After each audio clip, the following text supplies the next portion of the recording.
Now that's a healthy recipe. 30% off, tastes 30% better. Watch this. Okay, let's get to work. I start out with some nice dry roasted almonds, unsalted, and I'll just give those a rough chop. If you don't have roasted almonds, that's okay too. The pan is already hot, so we'll go ahead and add in our ground beef. Now, I try and do a lot of meal prep and food prep in advance at the beginning of the week, so I'm prepared. So I'm using a lot of ground beef here. I'm going to go ahead and season that up with garlic and onion powder, some pepper.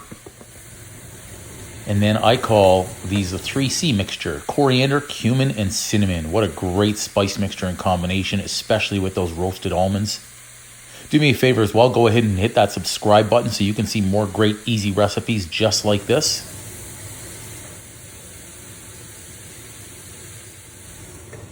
We're going to go ahead and plate this nice, healthy recipe up now. I do prepare rice in big batches as well. I usually add in some garlic and onion powder and red chili flakes to give that some heat.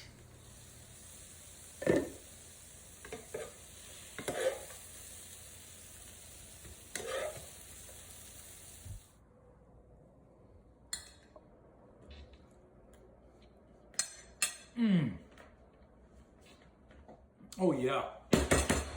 Boom! That's a great one. Love this one.